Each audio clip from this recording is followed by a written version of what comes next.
You might have seen this before. Let's analyze the stock record of one of the first businesses to be approved for legal cannabis licenses in California. The name is listed above the current value.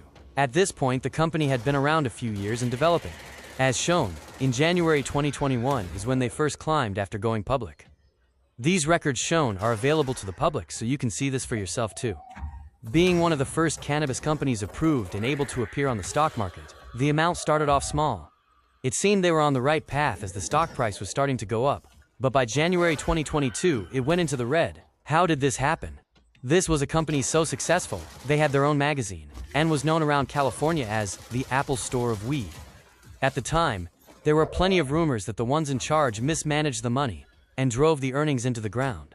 Now that the company is valued at zero, it's easier to get an idea of what went wrong with this company that was supposed to lead the way in the legal cannabis industry.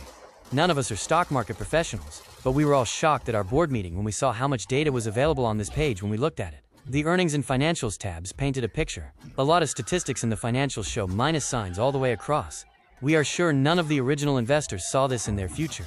Even in comparison to other related cannabis companies, none of them have a chart like this. The companies at the forefront of this industry all thought they were making decisions that were going to be big steps forward. But in reality, these steps became an example of what not to do. Even with the multi-million-dollar budgets and the high-priced storefronts placed in wealthy neighborhoods, it didn't help the company's reputation in any way whatsoever. They had plenty of support and a large team. Some of the #1 brands in the country, such as Papa and Barkley, Kiva and Dosist, were sold at most of the locations. But when you make gathering customers' emails more important than the actual sales, it never ends well. This is the Biohazard Particle, and we dig deep. One thing that isn't visible from looking at their stocks and charts is this. You might have to Google this separately, but in 2020, the company offered vendors the option to accept company stock shares as payment for past due bills instead of cash. For a period of time, this was the talk of the town. People couldn't believe the articles that started showing up online from cannabis and business news outlets. As we look at Google's financial overview, we aren't taking this as 100% facts, but a lot of the overall picture is true. The company worked on payment plans with vendors. These are the 3 options they had offered the vendors. 1. Payment in full with Class B non-voting shares. 2. Delayed payments for the full values owed, or a one-time cash payment for half the outstanding value. The decision was controversial because it diluted existing shareholders and highlighted the company's severe financial distress. Ultimately, in April 2024, the company filed for bankruptcy. The financial overview claims that liabilities exceeded $400 million.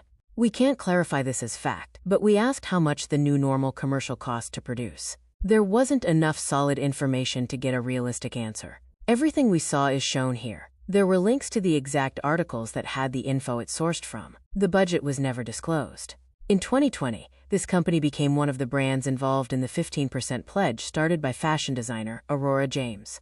The 15% pledge was important not just to the cannabis industry, but to businesses all across America. This segment is from an article on the W magazine from August 2020. On the page, it's shown that she challenged several companies to buy 15% of their products from black vendors. This came at a time after George Floyd was assassinated by a criminal employed by our own government. Before this, there were several companies, especially in the cannabis industry, that had black workers in the promotional art, but never curing the plants or growing the product. If you take a look at all the companies this year that canceled their DEI policies, you can kind of get a glimpse of how black workers were treated and why the 15% pledge made sense. After all the previous endeavors of the failed cannabis company, and after replacing their CEO, they decided they should probably step up and make it seem like they had the intention of putting their black-owned brands first. But by then, it was just too late. If you enjoyed this video, please like and subscribe, and share this with your friends. At the beginning of the video, we showed gameplay from one of our affiliates. His only request was that we cover the name. Stay tuned, we have a lot of information to share. The Biohazard Particle will be back.